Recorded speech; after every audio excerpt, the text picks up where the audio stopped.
Tonight's shiur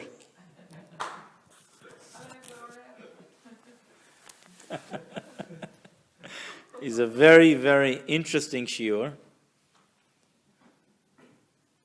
It is extremely fundamental. And that's why I thought it's important to speak about it.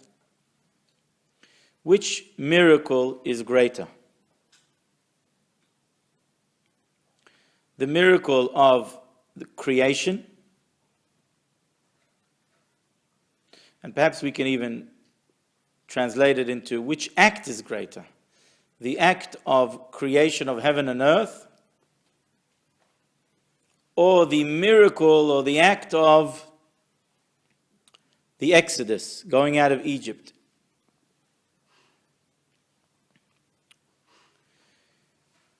If we finish the topic in one night, it will be a great miracle.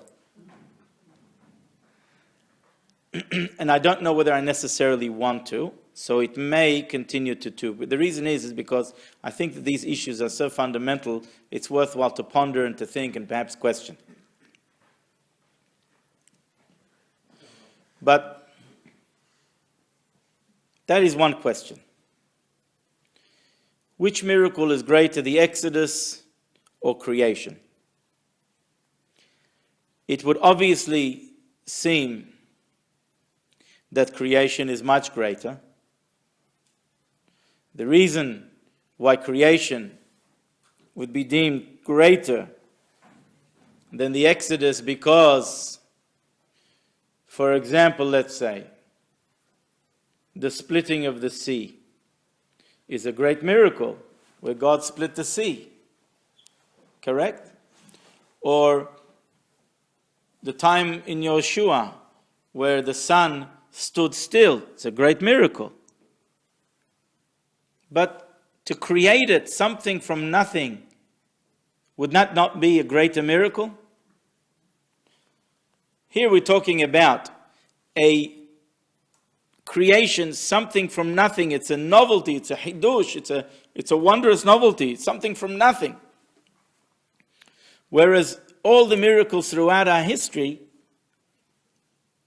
as well as the miracles associated with the Exodus, are simply a miracle that changed an entity from one way to another, or stopped the same entity. For example, the water was going this way, the same water stood up. The sun that rises and falls and moves from east to west stood there for a while, however long. But one day, Rabbi, Yeah. proved by NASA. 24 hours, yeah. But the point is that it's obvious that the creation of heaven and earth is a greater miracle. It's a greater act. It's an act of something from nothing, ex nihilo. Who can create something from nothing? No one. Nobody can stop the sun, of course, but nonetheless, it is an activity associated with something that is existing. Yes, sir? Is creation actually a miracle? Is it a miracle in comparison to what Exodus is? Exodus is a miracle of the plagues and whatever, those are miracles. But is creation actually a miracle? Well, I'll ask you. Or is it a function that God had started? Well, I'll ask you that. I'll ask you that very question. I'm asking the question. It's a good question, but I'll ask you that question back. If splitting of the sea is a miracle, then creating the sea is not a greater miracle. If stopping the sun is a miracle, then is not the creation of the sun a greater miracle? Is not the action of ex nihilo, I know ex nihilo is something from nothing, is that not the greatest act of miracle? What is miracle? What is a miracle? Something that is beyond the norm, something is beyond nature. Really, the act of creation really is beyond the normal natural course of things. Something to exist beyond. For example, if the nature of this is to fall, right? I want to keep it up. I've got to suspend it. I've got to have that force there. The act of creation is taking something from absolute nothing. It's contrary to nature. But isn't it by the word of mouth?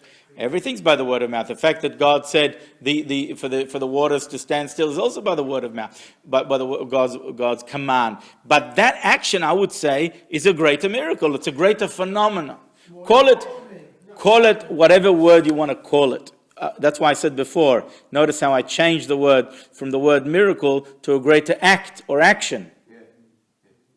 There's no doubt. Yet, The water is a body of the sea. The water is in its natural course that has been there in creation. all right, It's a natural course.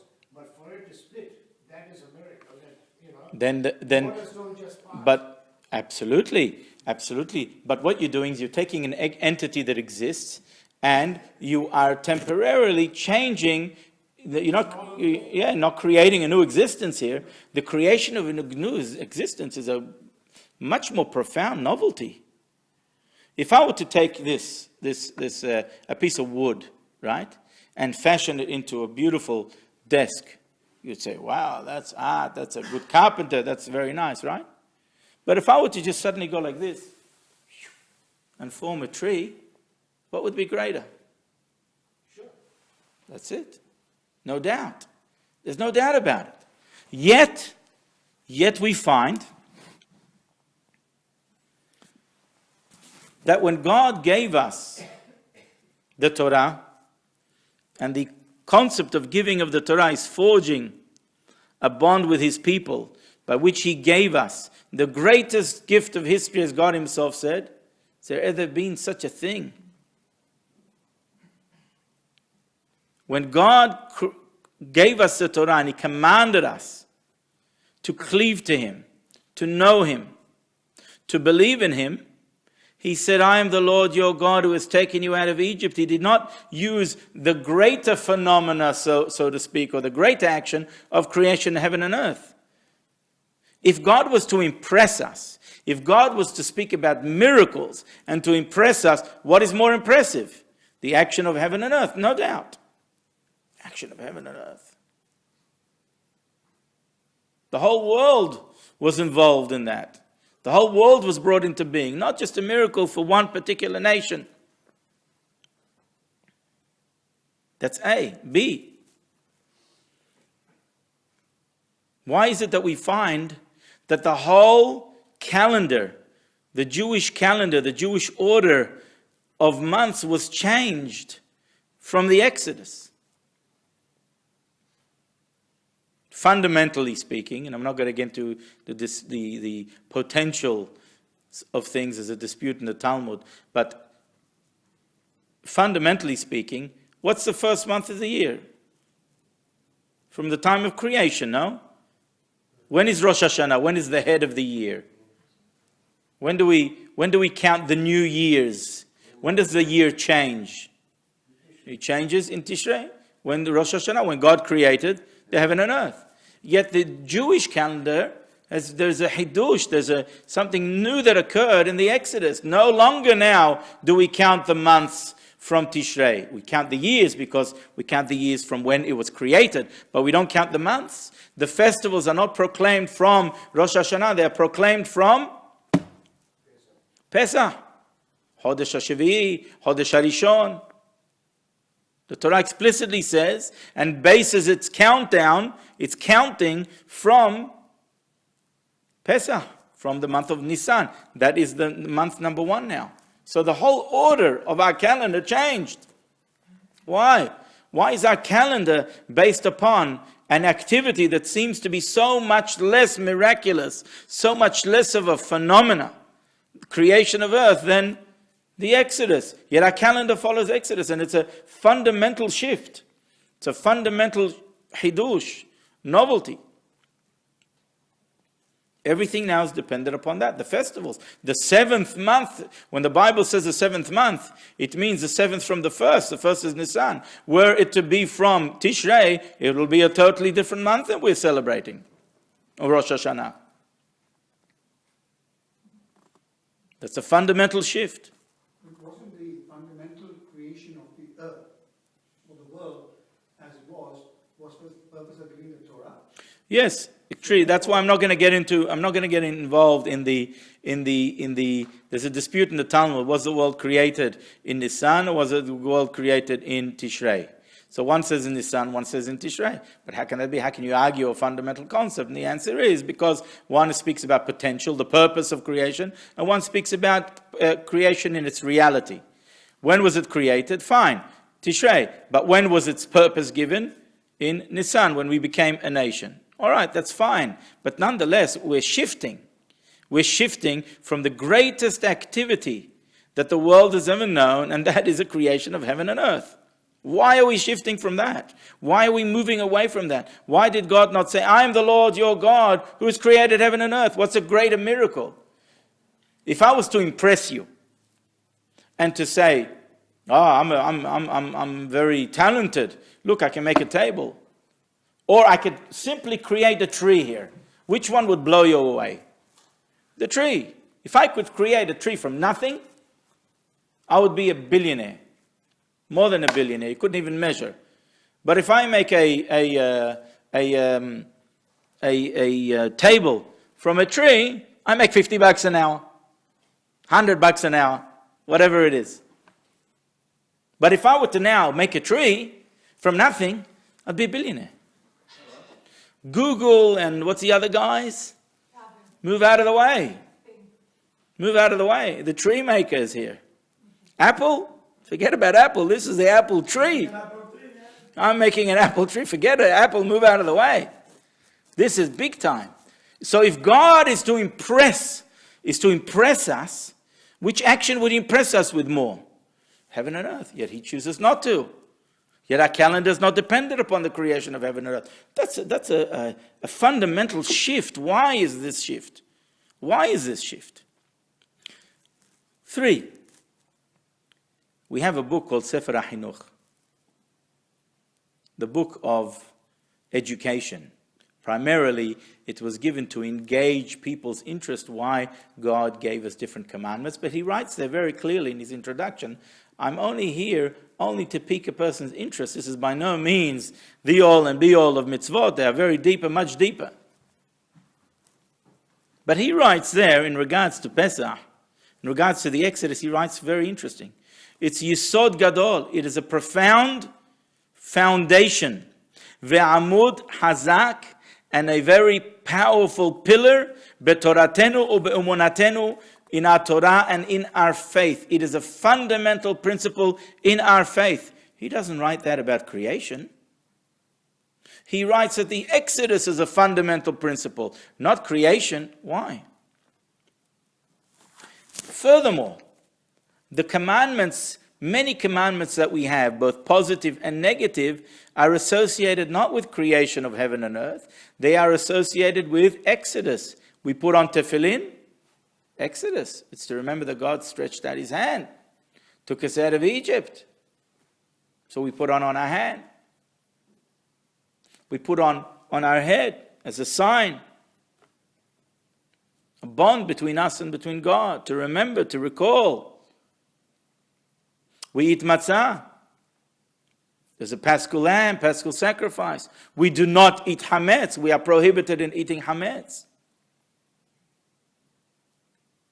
Many things that we do are zecher letziat Mitzrayim, to commemorate the going out of Egypt. We actually say it every day. We are commanded, in fact, to recall the going out of Egypt. It's one of the fundamental things that we have to recall every single day of our lives. We do the Seder, which is one of the most practiced Jewish traditions, more than others. The Pesach Seder is one of the most practiced, even outstripping Yom Kippur in numbers. Why? Why is it so profound? Why is it such a pillar of our faith? Why is it that we continually are we required to remember going out of Egypt in the Kiddush? We do not say to commemorate the creation of heaven and earth, Zecher Letziat Mitzrayim, to recall the going out of Egypt. The Rambam writes,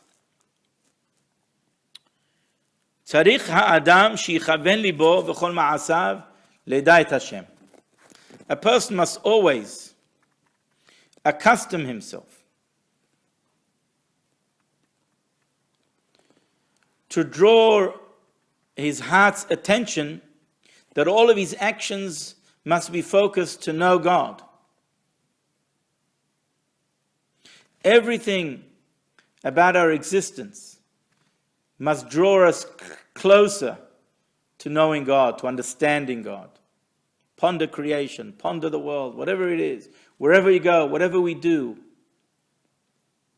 whatever comes upon us, to ponder and to think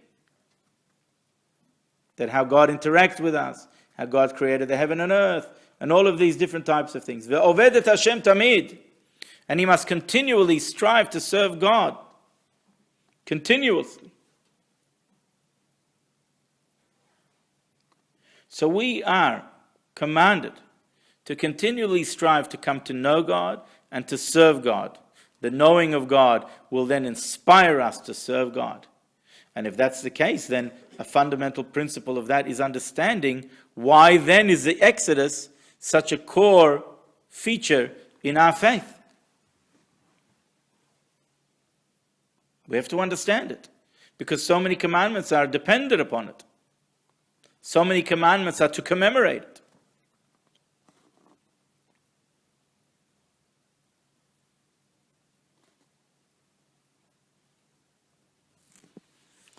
So there is a very interesting reference.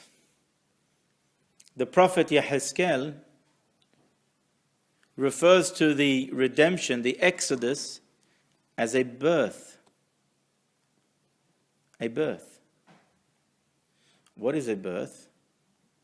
Something that is continually, something that is absolutely new, a novelty. Correct? But really, in regards, there was nothing before, and now there's a baby, there's a child, there's a living being, something totally new. Well, it's the Jewish people that have come together as one, new, they've all come together. Well, I would then perhaps say, freedom. It's a new entity, right? Correct? Here you had people who were enslaved, people in bondage, and now they're free men. Isn't that a renewal? Isn't that a new concept? No. Why? I'll tell you why. Because there's no fundamental change. The Jewish people were free before. They were enslaved temporarily, and now they're free again. So really, they're reverting back to their original state of being. Correct? Why then does Yehezkel call this a birth? A birth is something that is totally and radically new. Totally new. Not just now people coming together or people who are free. We were free before we were in Egypt. We were free men. For a period of time we were enslaved, fair enough. So for a period of time we were slaves, and then we became free, back to our normal state. And in fact, really humanity demands that man is free. That is a normal function of humanity. It's not normal that there is a concept of slavery. Man was born free. Adam was born free, Hava was born free, their children were born free, their children's. Freedom is a fundamental aspect of our existence, of our being. We're born free.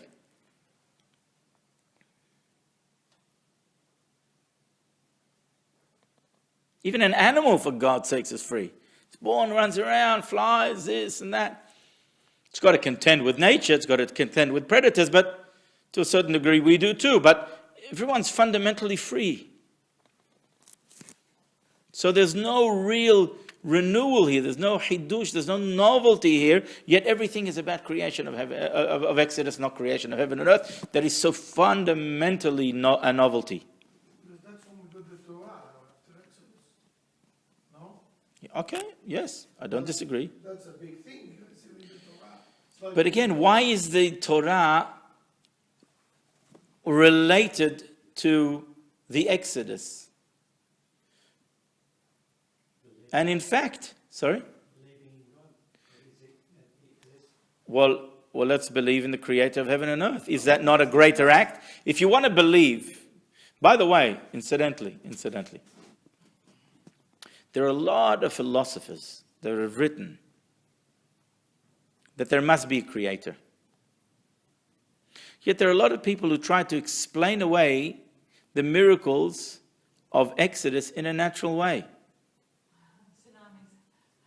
Whatever it is, the crossing exactly when it's shallow and there was a bit of a wind and whatever it is. So I would say the creation, even according to the eyes of the philosophers, is proof that there is a creator. Is there absolutely proof there's a creator that Jews crossed the sea? Who knows? Maybe some mad phenomena took place now. Some whirlwind took place exactly here and exactly there. And the only difference with that is, the only problem with that is that the Jews crossed in 12 paths for every tribe. Now, that's not already so simple. 12 times. Once, all right, I could say maybe some sort of, miracle. But 12 tribes of Israel. Exactly 12 tunnels by which they crossed exactly like that. And by the way, they crossed to the same side. They didn't go from one end to the other. So that's even weirder. They went like this in a semicircle, back to the same. But I'm not going to talk about that now.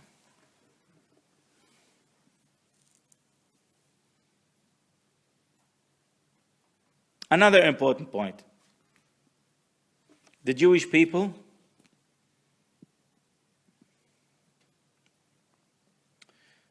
in our history are full of miracles. Our very existence is miraculous.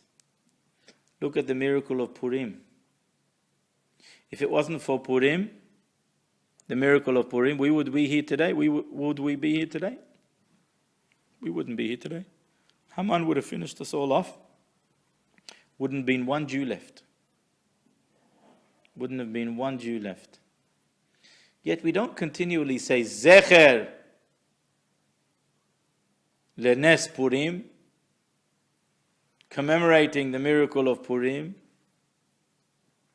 or the miracle of Hanukkah, if the Jewish people, if the ancient Greeks would have succeeded in eradicating the Jewish religion, not the Jewish body. They weren't interested in killing the Jews per se,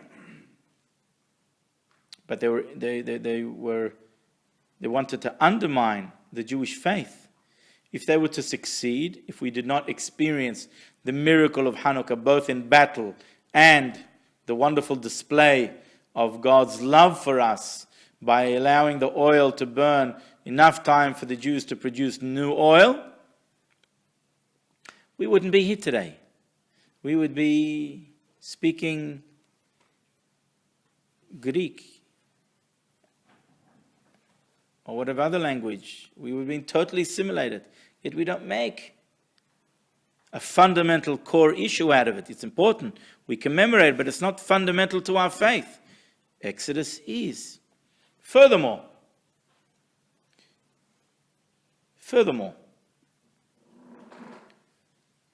and don't forget we say, if God would not have taken us out of Egypt, we and our children's children would have been slaves in Egypt. How do you explain that when in the majority of the world, at least in the modern world, the concept of slavery has been banished? So then, ultimately, we would revert back to freedom, which is the natural state. Yet why in the Haggadah we say, if God didn't redeem us out of Egypt, we and our children's children would still be slaves to Pharaoh in Egypt? Would we? Would we not be redeemed? Would we not be at some stage set free? Yet we don't say, if God did not make the miracle of Purim, we and our children's children would not exist. Or if God did not make the miracle of Hanukkah. Of course we appreciate the miracle of Hanukkah. We understand the ramifications of it. If Haman would have succeeded, if God would not have intervened, we wouldn't be here. But it's not as fundamental as that of the Exodus. Even though that Haman wanted to kill the Jews, in the Exodus, Pharaoh he didn't want to kill us, he wanted us to be slaves. To continue to be slaves. For as long as history would allow it to be so. Yet everything is dependent upon the Exodus. And another fundamental point. If Isaac, our forefather, would not have been born, we would be here today? Yes or no? We would be here? We wouldn't be here. Why? Because Abraham was old, Sarah was barren, and the very birth was miraculous. The angels came to tell him that God has remembered Sarah, has heard her prayer, and he's going to answer her prayer by giving her a child. Not only was she barren, she was old. Not only was she old, she was barren. A double miracle. She could not have children. Forget it, impossible.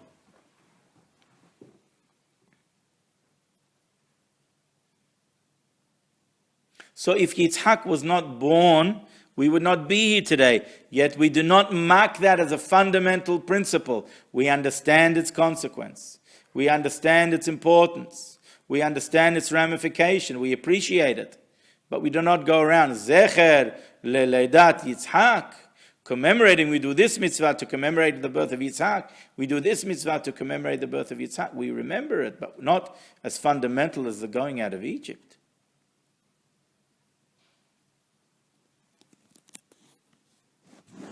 So therefore, we must understand that the going out of Egypt is obviously something so fundamental that it transcends even the importance of creation of heaven and earth.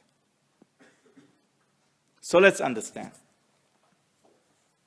I wanted to do this inside a little bit.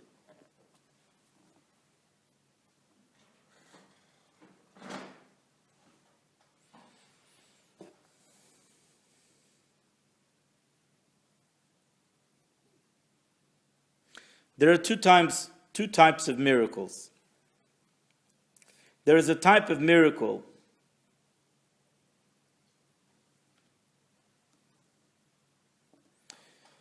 that is continuous, and there's a one-time sort of miracle. For example, an example of a one-time type miracle is when God commanded Moshe Rabbeinu to go to the Jewish people and to go to Pharaoh, so he wanted some signs to show. So one of the signs was that you stuck your hand in and it came out leprous. His hand was leprous, had leprosy, or sarat in Hebrew. That was a one-time miracle that changed the hand of Moshe Rabbeinu. Want to change it back? It now necessitates another miracle. Put it back in, change it back out.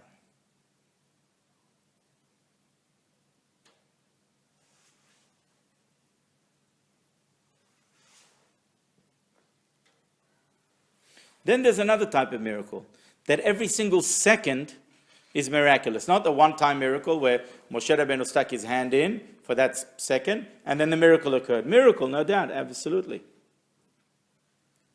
But once you've changed it into a leprous hand, and that's it, it stays in that state. If you want to change that state, then he puts it in, you change that state. Then there's another type of miracle, and that miracle is every single moment. It's a continuous miracle. And that is like the Nes, the miracle of the water changing into blood. When God changed the water into blood, it was a continuous miracle. Every single second, that miracle continued to be that way.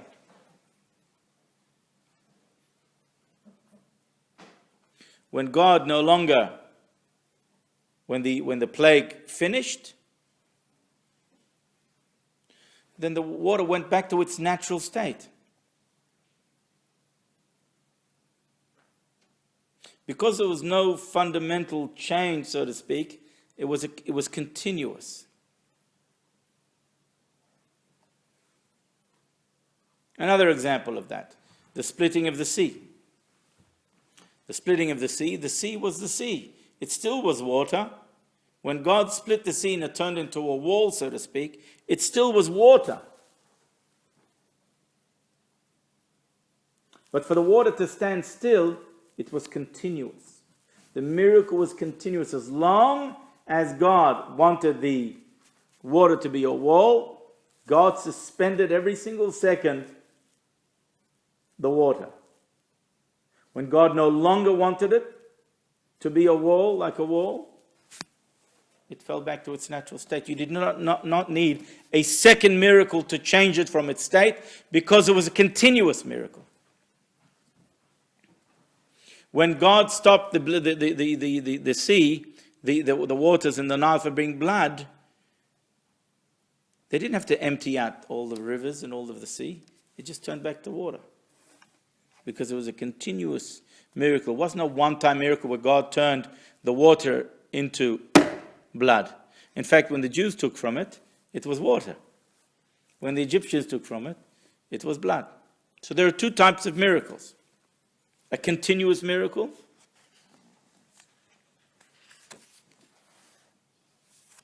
and a one-time sort of miracle.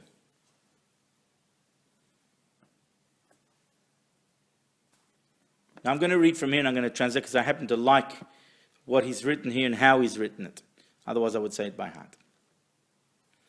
The going out of Egypt, and why is it so fundamental to us? And why is it something that we continually commemorate? Is because it was not a one-time action where God redeemed us and now we are free.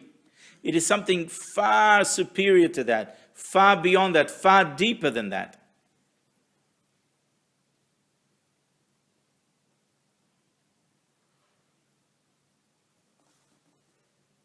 It is a continuous miracle. As we say in the Haggadah, Asher Ge'alanu, that God redeemed us. What does it mean God redeemed us? God didn't redeem us. He redeemed our forefathers. And as a consequence of that, we are free. Right? No, that's not what it says. Like, one-time miracle, I stick my hand in and it's leprous, and that's the way it stays. If I want to change it, I've got to make another action, another miracle. No. It's a continuous miracle, because it is not just a turning the Jews from a state of slavery to freedom, because we were free before. So what's the novelty here? Something beyond that, something new, something deeper than that.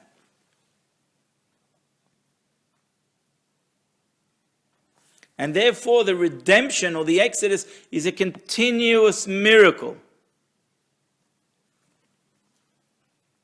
It is not just an outcome that God redeemed our ancestors and then we are here.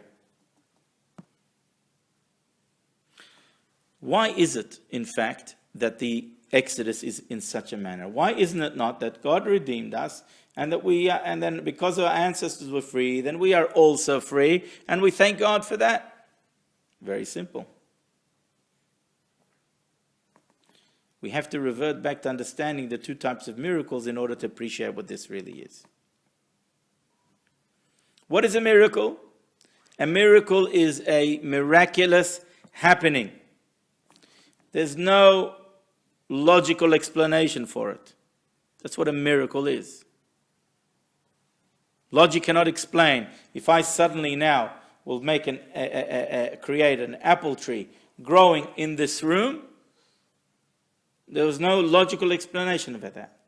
Providing it's not an optical illusion, of course. I'm not talking about a magician. If I suddenly take this and suspend it truly in air, it's not an optical illusion. There's no human explanation. Nothing logical can explain that. It doesn't happen. That's what a miracle is.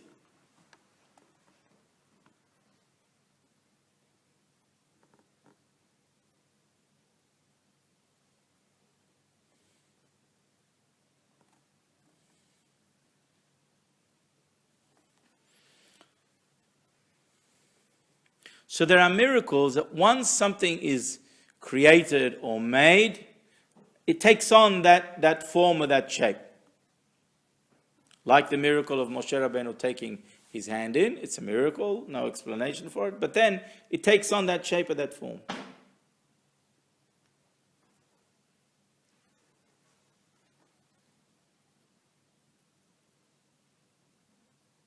And that's why it's a one-time type miracle. However, with the blood, it's a totally different type of miracle. It is a miracle that affects its very existence, its very essence. And that's why it must be continuous. It changes the very core, the very essence, like the blood. Because really the water were blood, but there was still water. Because when the Jews drank from it, there were water.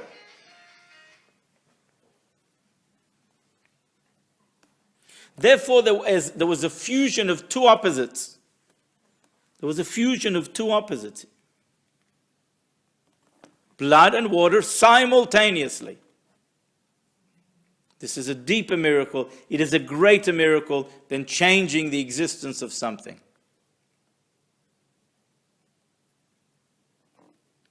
This is a miracle that affects its very essence.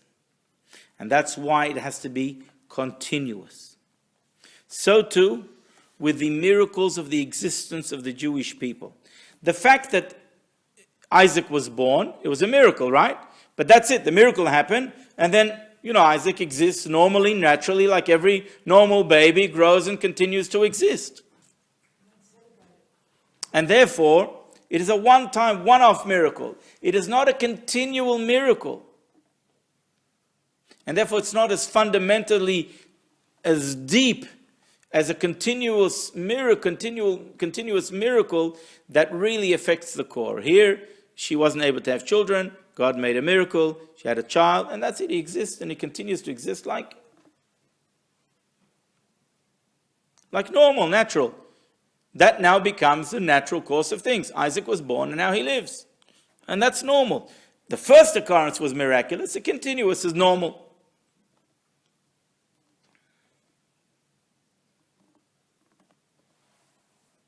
However, the going out of Egypt is something totally new.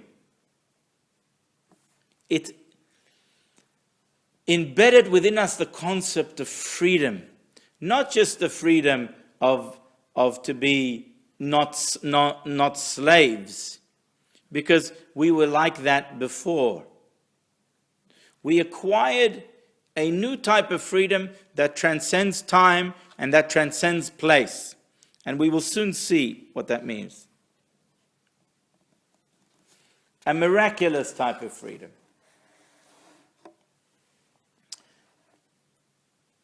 There is a great book called Gvurot Hashem. Gvurot Hashem means the strength of Hashem, the powers of Hashem, written by a great Kabbalist by the acronym name of the Maharal. And he writes,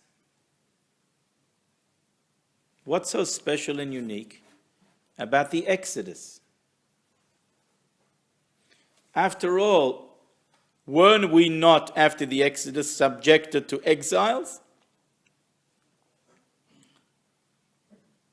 Weren't there nations who came and waged wars against us? And we lost many sacrifices, many soldiers, many people. Weren't we exiled by the Babylonians? Did they not come and control us? Did they not come and rule us? Weren't we under the hands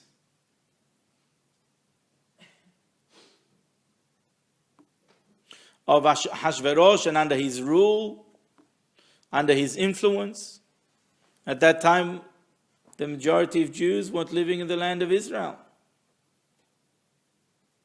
What about when the Romans came and destroyed the temple? And then we became exiled. The majority of Jews did not live in the land of Israel. We were exiled. We were ruled by them. We were even killed by them.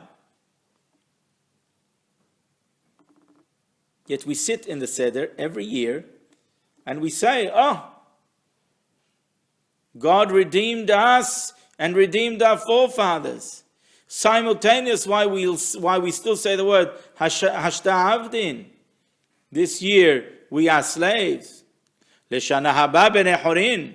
But next year we're going to be free men. Whilst we are celebrating freedom, we acknowledge the fact that we may be in exile. That we're not in our homeland.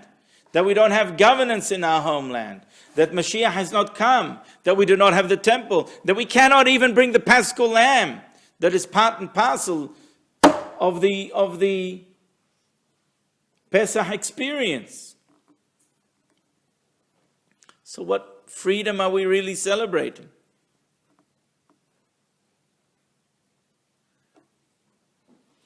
He says it is an intrinsic freedom, not an external freedom. It is an intrinsic freedom that penetrates our very essence and our very core, to the extent that it transcends time and place, even if we are not in the land of Israel, even if we are not, so to speak, free, even if we are exiled. We are truly free. We continually celebrate this freedom. We experience an inner freedom that transcends time and place and human circumstances. And nothing can remove that from us. No exile, no Babylonians, no Holocaust. Nothing could remove that from us.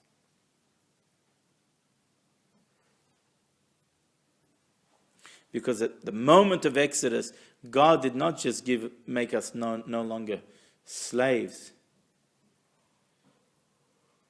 Because there's not real novelty here, because we were non-slaves before. We were free men before. At the point when God made us His holy nation, and He forged a covenant with us, you are my nation, Mamlechet Kohanim veGoy Kadosh. You are a kingdom of priests and a holy nation. You are servants to me and not servants to servants. God at that moment created an inner freedom that we are God's, we belong to God. And just so to speak, as God transcends time and place, so to our freedom.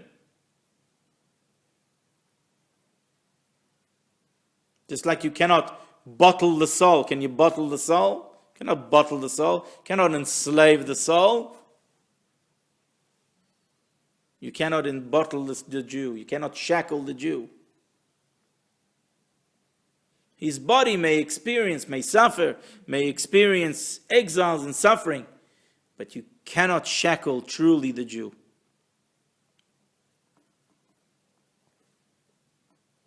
Because this is an intrinsic, it's a core thing.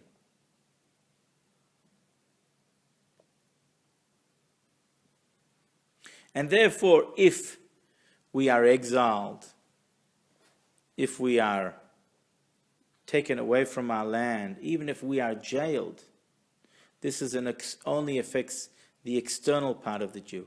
Intrinsically, we are free. Intrinsically, we are God's people, God's chosen nation. We are God's slaves, and the rule in Halakha is that Eved Melech. Something very unique about a slave of a king. In fact, in a way, more so than a minister of a king.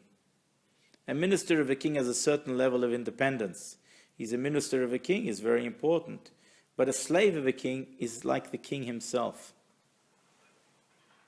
Because he has no independent existence. He is the slave of the king. It's like he is the king himself. He's an extension of the king.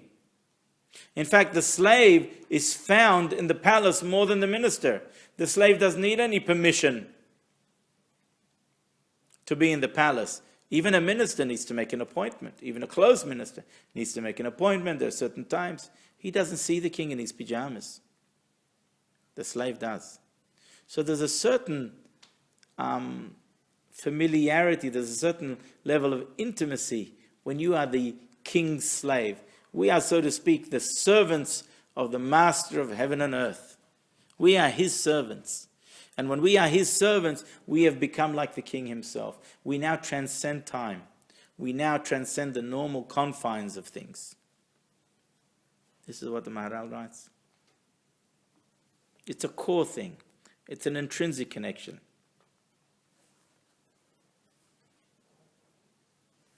And therefore, the freedom that is attached to that is a freedom that is far beyond any limitations.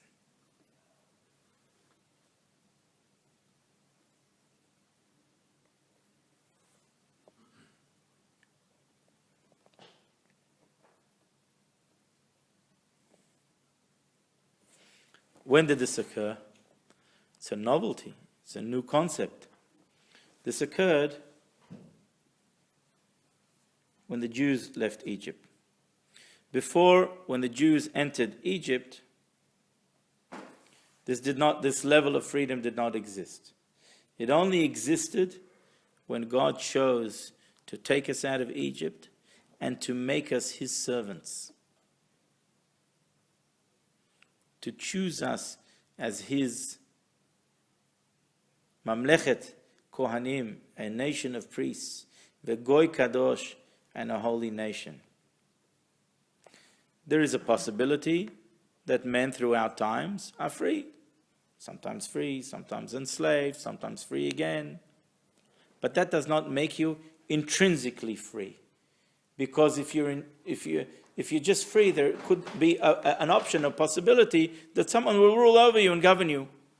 You're not intrinsically free.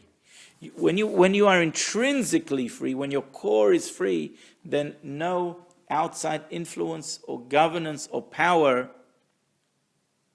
can shackle that freedom of yours, like you cannot shackle the soul.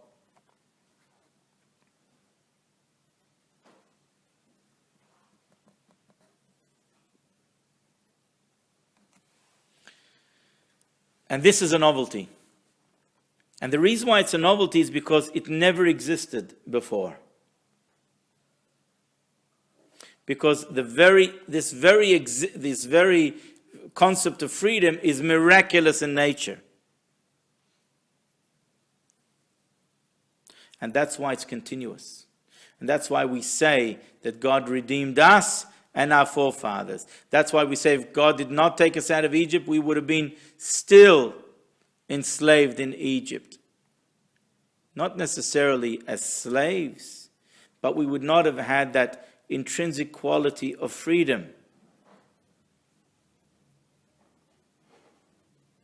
Because it is impossible in the natural course of events that a nation will forever remain free. That a nation can always be called free. There is a possibility that sometimes they're free, sometimes they're being enslaved. In fact, it's very difficult to really chart out and map out the history of nations because they're so much intermingled. Came one powerful king, for example, took over this kingdom. When he took over this kingdom, usually he imposed his religion upon this people, usually. When he imposed religion, the identity of the previous religion or state ceased to exist, it disappeared. Then people moved around from country to country, city to city, continent to continent, and you lost your identity. So you cannot really say that any nation was really totally free.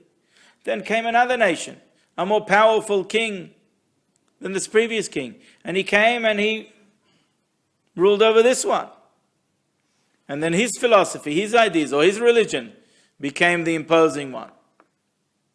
And then he ruled and he governed. And then that identity, which was imposed upon nation one by nation two, even that disappeared. And now go find out who's from nation one, who's from nation two, and who's from nation three. Disappeared. That was the big difference between the Jew, because what the Jew did... Exactly the case. The Jew, although he was, you may call it a captive with the Greeks and the Romans, he learned the philosophy of mathematics, the sciences, and applied it to his religion, the Torah. And that is what really kept the Jew up to today. Well, the Jew never lost his identity because he's naturally and intrinsically free. Even though he may be ruled externally, you cannot shackle the soul of the Jew. You cannot shackle the bond that exists between God and the Jew. And that's why this freedom is so fundamental and intrinsic, because it captured our essence and our core. And that's why it's continuous. It's like the second source of miracle, which is much more profound, much more deep. It is a continual miracle. It's not a one-time miracle. Because if it was a one-time miracle, then maybe another nation would come along and captivate that nation, and that identity of that nation would totally go.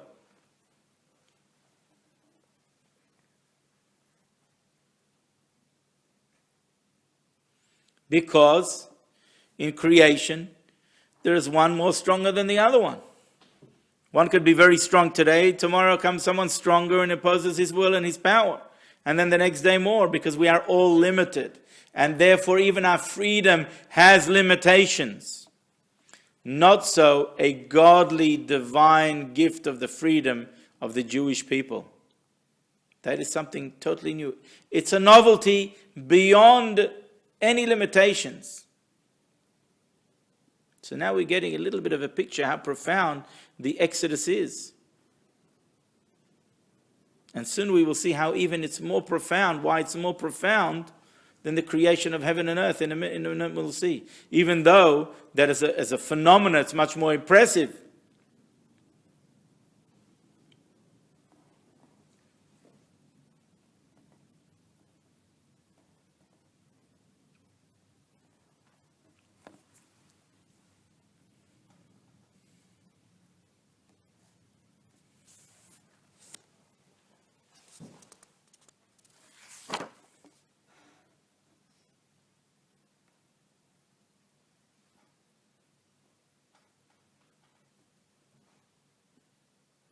And for this reason, no matter what has come upon the Jewish people, no matter what difficulties, no matter how much the nations of the world have tried to oppress us or to enslave us, or whatever the case may be, we've always been able to maintain a connection with godliness.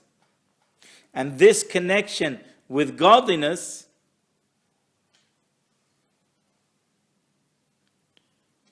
allows that inner freedom that we have to transcend all of these difficulties, just like the soul transcends the body. This transcendence really is rooted in the soul. However, having said that, the soul still is enclosed. God chose to enclose the soul in the body. And therefore, the body is subjected to change, is it not? The body can be subjected to exiles, to suffering, to enslavement, to difficulties. And the body, by the mere fact that it has its limitations, can be exiled, can be enslaved, even after the Exodus.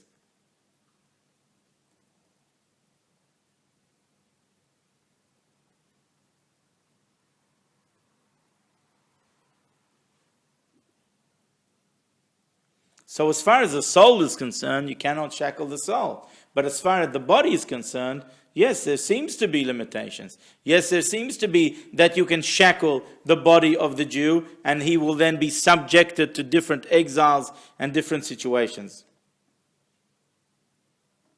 However, the objective is that the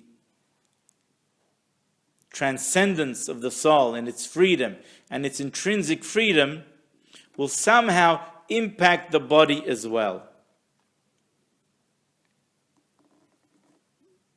How is that?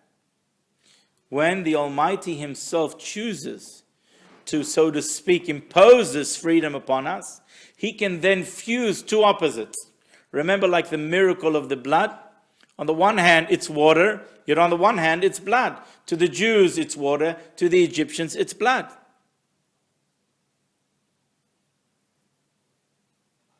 So on the one hand, it retained its original quality, yet on the other hand, it was blood. For such a miracle to occur, it's a continuous miracle. The existence of the Jewish people is a continuous miracle from God to us.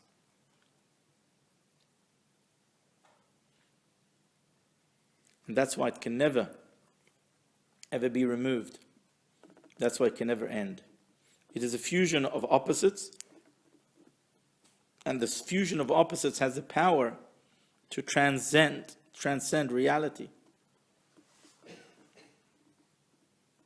And this comes from a godly power.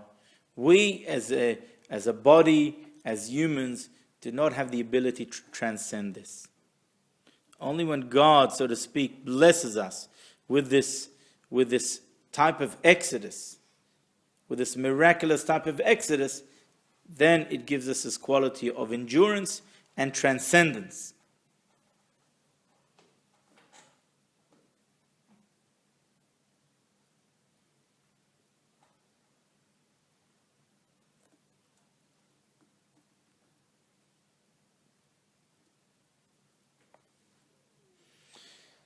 And this is the quality of what the Jew is all about. Because if we look at things,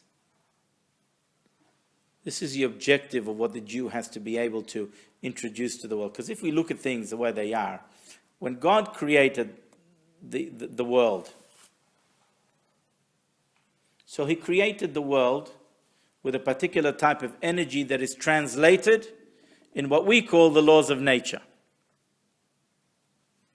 The laws of nature. But we know that these laws of nature are godliness. And that these very laws themselves, or the energy that enlivens the world, transcends nature, is not limited by this nature. We know that. The problem is that somehow, because God has hidden himself, has cloaked himself in these laws of nature, we tend to take things for granted and live in this earthly abode and engage, so to speak, with these laws of nature, and we rarely transcend the laws of nature. What God did when he took us out of Egypt, and when he gave us the Torah, he gave us the power to transcend nature that God himself created. In other words, the very act of creation, God enabled us to transcend it. How so?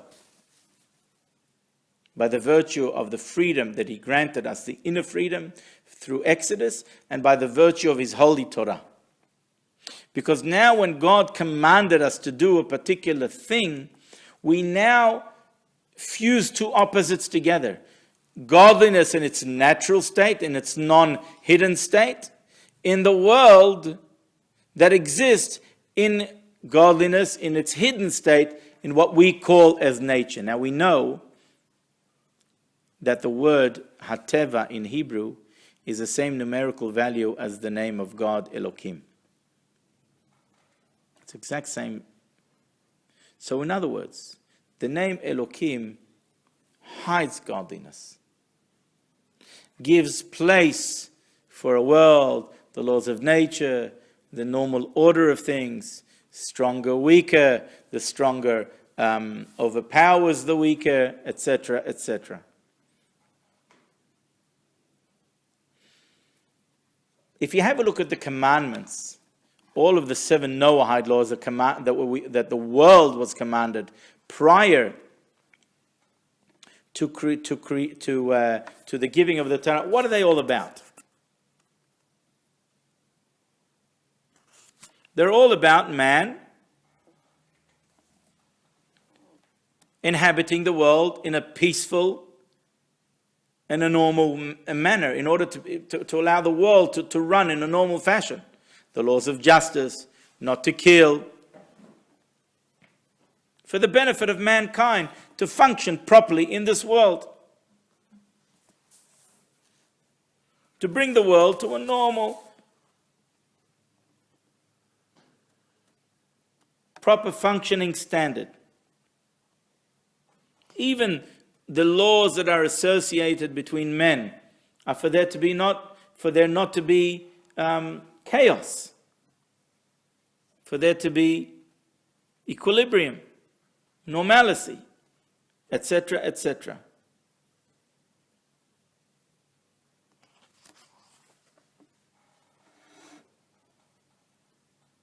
However, when it came to the Exodus, and after the Exodus, and already within the Exodus, the Almighty had instilled within us the ability to transcend nature.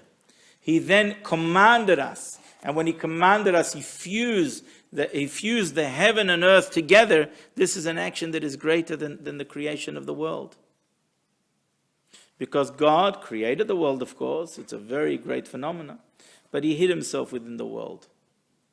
And everything about the world hides godliness, conceals godliness. We have to think, we have to ponder, we have to meditate to find godliness. But when God took us out of Egypt and proclaimed us as his nation and gave us the Torah, we now have the ability to fuse opposites. Godliness in its natural revealed state, reveal it in this world. In other words, like the water, on the one hand it's blood, yet on the one hand it's water. On the one hand it's water, on the other hand it's blood. So too, on the one hand this world is a world with all of its material trappings, with all of its concealments of godliness. Yet on the other hand, we feel godliness. It has seeped into this world. We have the ability to reveal godliness in its natural state, in its transcendent state. That is a greater miracle. That is a greater miracle. Because when God created the world, he hid himself. And he, so to speak, allows us to think that nature takes its own course. Like Abi said, God created the world, and it's not exactly like that. God did not leave the world. The world doesn't just exist on its own. Just like if I want to suspend this ex nihilo against its nature, I have to continually suspend it. So too, the world has to be continually recreated every second. The energy must continually be there. But it is not felt, it is not recognized, and it is not seen. We don't recognize the hand of God every split second. We have to meditate, we have to ponder, we have to come to conclusions. We don't see it. But the mitzvot refine the world to the extent that allows us to transcend even the limitations, the miraculous limitations of creation of heaven and earth. And that is why the Exodus is so fundamental. All of the mitzvot are dependent upon that. Zecher L'Tziat Mitzrayim. Our calendar is dependent upon that. It is a fundamental principle in our faith. Because without it, you just have a bodily freedom. But you don't have transcendence. You don't have the greatest miracle of all, two opposites being fused together, spiritual and physical. And that is why a Jew, even though his body may be at that time captive, he still is free because he's able to transcend that. He can live in opposites. He can cause opposites to happen. Where does that power come from? Only from God. So it is a continual miracle. It is a miracle that continues every single day of our lives. That's why every day we are commanded to remember going out of Egypt. That is why when God said, I'm the Lord your God, he didn't say that created heaven and earth. Because heaven and earth, the creation of heaven and earth is nowhere near as great as the Exodus. Because the Exodus allows us to fuse two opposites. The Exodus allows the transcendence of God to be revealed within the physical and material. And fuse the two together to the extent that although we don't see it now, but every time we do a mitzvah, we fuse this. This will be appreciated when Mashiach will come, we'll actually see it. We cannot see it now because we would not have free choice if we were to see it now. But that's what happens every single time we do a mitzvah. Every single time we cleave to God, every single time we feel godliness. We transcend the limitations and the confines of this world. And that's what going out of Egypt means. It means Mitzrayim is not only just, it's no accident that the word Mitzrayim, Egypt, is the same word as confines or limitations. Every single day we go out of another limitation and yet another limitation. We're able to transcend the confines of this world through the Exodus, through the original Exodus, and through the giving of the Torah. And that's what's so unique about it. And that's why our whole faith, the principles of our faith are built upon it, and that's why it's even greater than heaven and earth. I'll stop here.